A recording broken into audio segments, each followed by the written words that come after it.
మీకులాగా ఇవాళ మీరు ప్రతి పథకాన్ని వాలంటీర్ ద్వారా చేయకూడదు అన్నారు. ఎన్నికల కమిషన్ దగ్గరికి వెళ్ళి పెద్ద పెద్ద ఉపన్యాసాలు ఇస్తున్నారు. అసలు మామూలుగా కాదు. అసలు అంటే ఇలా బుర్రలో ఏదో పెద్ద ఆలోచన ఉన్నట్టు ఒకడు చెప్తాడు, నేను లెక్కేశానండి 1,60,000 మంది సచివాలయ ఉద్యోగస్తులు ఉన్నారు ఈ రాష్ట్రంలో. ఈ సచివాలయ ఉద్యోగస్తులు 65,90,000 చిల్లర ఎంతో దగ్గర 66 లక్షల మంది పెన్షన్దారులు ఉన్నారు. వాళ్ళందరికీ లెక్కేస్తే ఒక్కొక్క సచివాలయ ఉద్యోగస్తుడికి 80 పెన్షన్లు ఇవ్వచ్చండి అని ఒకడు అంటాడు. ఎందుకండి సచివాలయ ఉద్యోగస్తులు తలుచుకుంటే ఇంటింటికి వెళ్ళి ఇవ్వద్దని ఎవడు చెప్పాడు? సచివాలయ ఉద్యోగస్తుల ద్వారా 1,60,000 సచివాలయ ఉద్యోగస్తులందరినీ కూడా వాడి పెన్షన్లు ఇవ్వాలి. కేవలం జగన్మోహన్ రెడ్డి కుట్ర చేస్తున్నాడు, జగన్మోహన్ రెడ్డి గారి ప్రభుత్వం కుట్ర చేస్తుందని మాట్లాడతారు. ఓరి మీ పాసుగోలా అసలు మామూలుగా నిన్నటి దాకా ఏం మాట్లాడారు మీరందరూ? చంద్రబాబు నాయుడు, పవన్ కళ్యాణ్, భారతీయ జనతా పార్టీ మీరు ఏం మాట్లాడారు? జగన్మోహన్ రెడ్డి గారు ఎక్కిన తర్వాత ఒక్క ప్రభుత్వ ఉద్యోగం నియామకం చేయలేదు. ఒక్క ప్రభుత్వ ఉద్యోగంలో ఒక్క యువకుడిని, ఒక్క నిరుద్యోగిని నింపలేదు. ఒక్క జాబ్ క్యాలెండర్ లేదు. అసలు ప్రభుత్వ ఉద్యోగాలు నింపలేదన్నారు. ఈ సచివాలయ వ్యవస్థ ఎక్కడిది? నువ్వు పెట్టావా చంద్రబాబు నాయుడు? ఈ సచివాలయ వ్యవస్థ నువ్వు పెట్టావా? సచివాలయంలో 10 మంది ఉద్యోగస్తుల్ని వాళ్ళు 1,60,000 మంది చెప్తున్నావు కదా. ఈ 1,60,000 మీ నోటితో మీరు చెప్పారు కదా. ఎన్నికల కమిషన్కి వెళ్ళి కాగితం ఇచ్చారు కదా.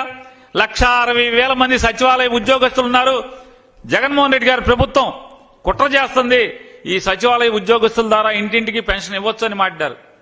ఎవడు వీళ్ళందరూ? గాలికి పుట్టారా? ఎక్కడి నుంచి వచ్చినాయి? ఇవాళ ఎన్నికల కమిషన్ ఏమన్నా నియామకం చేసిందా ఈ 1,60,000 మందిని? ఎవరు వీళ్ళు? 4 ఏళ్ల క్రితం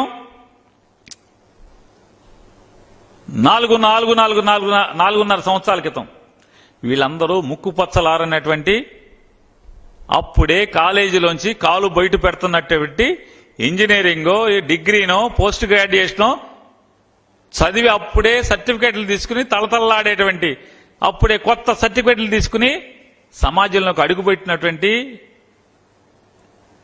వీళ్ళందరూ కూడా చదువుకున్నటువంటి డిగ్రీ హోల్డర్స్.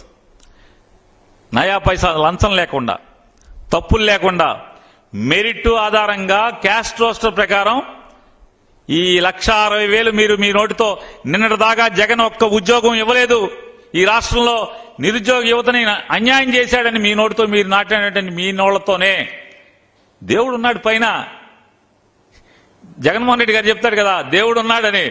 దేవుడు ఉన్నాడు కాబట్టే మీ పాపమ్మ నోళ్లతోనే నిన్నటి దాకా జగన్మోహన్ రెడ్డి గారు ఒక్క ఉద్యోగం కూడా నియామకం చేయలేదు అన్నటువంటి మీ పాపపు నోళ్లతోనే మీరే ఇవాళ ఎలక్షన్ కమిషన్ దగ్గరికి వచ్చి సంతకాలు పెట్టి జగన్మోహన్ రెడ్డి గారు రాష్ట్రంలో అద్భుతమైనటువంటి సచివాలయ వ్యవస్థను ఏర్పాటు చేశాడు. ఆ సచివాలయాల్లో 1,60,000 మంది ప్రభుత్వ ఉద్యోగుల్ని నియామకం చేశాడు.